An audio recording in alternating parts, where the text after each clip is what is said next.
తాకట్టులో ఉన్న బంగారాన్ని విడిపించి ఆ రోజున్న మార్కెట్ ధర కట్టి మిగిలిన డబ్బును మీకు అందిస్తుంది కొమ్మూరి గోల్డ్. మీనరాశి వారికి జూన్ నెలలో ఎలా ఉండబోతుంది అంటారు గురువు? తప్పకుండా అండి. మీన రాశి వారికి కనుక చూసుకుంటే ప్రజెంట్ మీన రాశి వారికి రాశిలో శని సంచారం జరుగుతుంది. అదేవిధంగా 12లో గురువు, కేతు వచ్చేసి మనకి 6వ భావంలో ఉన్నాడు. ఇక గురు శుక్రుడు కూడా మనకి 5వ భావంలోకి వెళ్తున్నారు. అయితే ఈ చంద్రుడు కూడా 9వ స్థానం నుంచి 12 రాశులు తిరిగి మళ్ళీ 10వ స్థానాన్ని చేరుకుంటున్నాడు.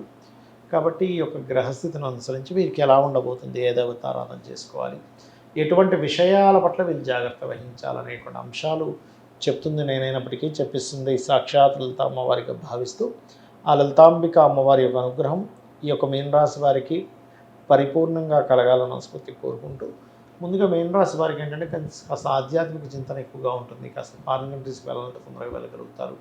అయితే ఇప్పుడు ప్రస్తుతం వీరికి ఏలినాడు శని రాశిలో సంచరిస్తుంది కాబట్టి ఈ ఏలినాడు శని యొక్క ప్రభావం మూలంగా కొంచెం ఆలస్యం అవ్వడం, పనులు ఇది కలిసి రాకపోవడం లాంటివి జరుగుతూ ఉంటాయి. అయితే గురువు దృష్టి ఇప్పుడు జూన్ 2 నుంచి పడుతుంది కాబట్టి కొంచెం కొత్త నిర్ణయాలు, కొత్త ఆలోచనల వల్ల కూడా మీకు లైఫ్ అనేటువంటిది బాగుంటుంది వీరికి. కాకపోతే కుటుంబ సభ్యులతో, కుటుంబ వ్యవహారాల మూలంగా కొంత గొడవలుగా చూపిస్తున్నాయి. కాబట్టి వీలున్నప్పుడల్లా మంగళవారాలు కాస్త కందులు దానంగా ఇస్తూ ఉంటే మంచిది. అండ్ ఆంజనేయ స్వామి యొక్క ఆలయాలకు వెళ్ళడం ఇవి చేస్తూ ఉండాలి. కొంతమంది గవర్నమెంట్ వ్యక్తుల యొక్క పరిచయం ఏర్పడుతుంది.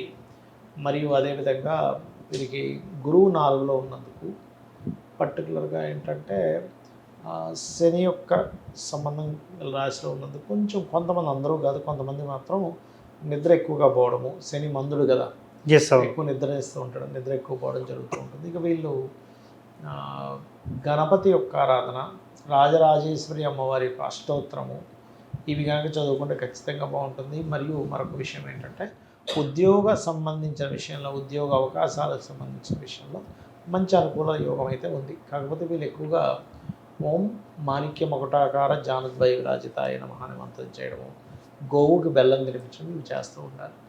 రాసుల వారికి ఇలా ఉన్నప్పటికీ కూడా దేశకాల మాన పరిస్థితుల ప్రకారం ఎలా ఉండబోతుంది అంటారు గురువు గారు?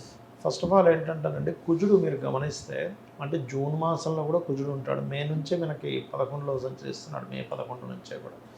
కాబట్టి దీనివల్ల ఏంటంటే ఎండ ఎక్కువగా ఉంటుందండి. వద్దన్నా మళ్ళీ మనం అంతా చల్లారిపోయింది అనుకునేది కాస్త మళ్ళీ యుద్ధం పెరగడము, వైరస్లు రావడము, గురువు కర్కాటక రాశిలోకి సంచరిస్తున్నందుకు. అందుకని నీరు తాగే వాళ్ళు కాస్త కాల్చల్లార్చిన నీళ్ళు తాగడం మంచిది.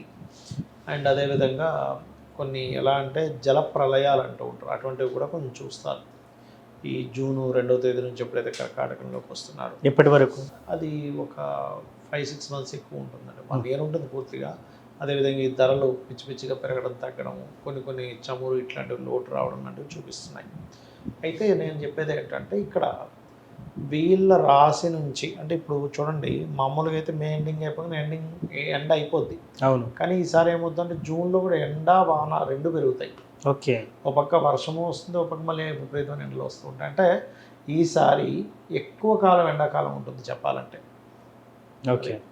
అయితే మనం ఈ గోచార ఫలితాలు చెప్పుకున్నాం కదా, ఈ గోచార ఫలితాలతో పాటు ఎప్పుడూ కూడా వీళ్ళ పర్సనల్ చార్ట్లో పూర్వజన్మ కర్మని ఇచ్చే గ్రహం ఏంటో పట్టుకోగలగాలి. అది పర్టికులర్గా మనకి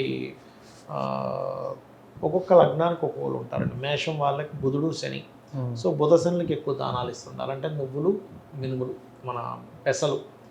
వృషభం వారు అనుకోండి వాళ్ళకి గురువు అవుతాడు, శనగలు ఇస్తూ ఉండాలి ఎక్కువగా. మిథునం వారు కందులు ఎక్కువగా ఇస్తుండాలి.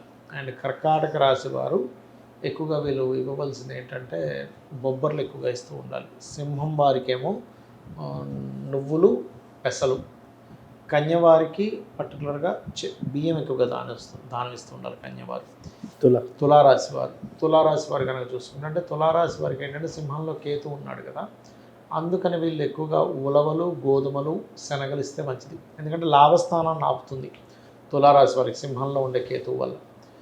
ఇంకోటి వృశ్చికం వారికి కనుక చూసుకుంటే పర్టికులర్గా ఇక్కడ వీళ్ళు పెసలు ఇవ్వడం చాలా మంచిది, మంచి ఫలితాలు వస్తుంటాయి. అండ్ ధనస్సు వారు పూర్వజన్మ కర్మను తగ్గించుకోవాలి అని అనుకుంటే కనుక బొబ్బర్లు ఎక్కువగా దానం ఇవ్వాలి, అలసందలు అంటారు వాటిని. మకరం వారు కందులను ఇవ్వాలి. మరియు కుంభం వారు కాస్త బియ్యము దానంగా ఇస్తే మంచిది, బియ్యము, శనగలు కూడా దానం ఇస్తే మంచిది. మీనం వారికి ఎలాగో ఇప్పుడు ఏలినాడ్సిన జన్మరాశిలో ఉన్నది కాబట్టి కాస్త వీళ్ళు గోధుమలు ఉలవలు నువ్వులు దానం ఇస్తే చాలా మంచిది వీరికి. అంటే ఈ పూర్వజన్మ కర్మ అనేటువంటి తగ్గుతుంది. దాంతోపాటు ఎవరెవరికి ఏ లగ్నం వారికి ఎవరు పంచమాధిపతి అవుతారో ఆ దేవత సంబంధించినటువంటి చాంటింగ్ చేసుకోవడం మంచిది. అయితే ఇక్కడ ఏంటంటే వాళ్ళకు ఉండే సమస్యని బట్టి లలిత సహస్రనామాల్లో ఉండే ఒక్కొక్క నామాన్ని చాంటింగ్ చేసుకుంటే కూడా మంచిది చెప్పాలంటే. అంటే ఒక్కొక్కరికి ఒక్కొక్క సమస్య ఉంటుంది కదండి. ఇప్పుడు కొంతమందికి ఉద్యోగం ఉండదు, అలాంటి వారు కాస్త ఓం మాణిక్యం ఒకటాకార జానద్వై విరాజితాయన వివాహం అవ్వట్లేదు, అలాంటప్పుడు ఓం కామేశబద్ధ మాంగళ్య సూత్ర శోభిత కందర, లేదంటే వివాహం అయిందండి కానీ మేము ఇద్దరి మధ్య సఖ్యత లేదు, ఓం శివకామేశ్వరాంగస్థ శివ స్వాధీన వల్లభాయన, ఇలా చేసుకున్నట్లయితే వీరికి అన్ని విధాలా కూడా బాగుంటుంది. సో మొత్తానికి 12 రాశుల వారికి ఎలా ఉండబోతుంది జూన్ నెలలో అని చక్కగా తెలియజేశారు గురువు గారు. అదేవిధంగా బాగలేని వారు ఏ రెమెడీ చేసుకోవాలి, ఏ మంత్రం చదవాలి, లలిత సహస్రనామం ఏ దానం ఇవ్వాలని ఏ దానం ఇవ్వాలని చాలా చక్కగా తెలియజేశారు. ధన్యవాదాలు. శ్రీమాత్రే నమః.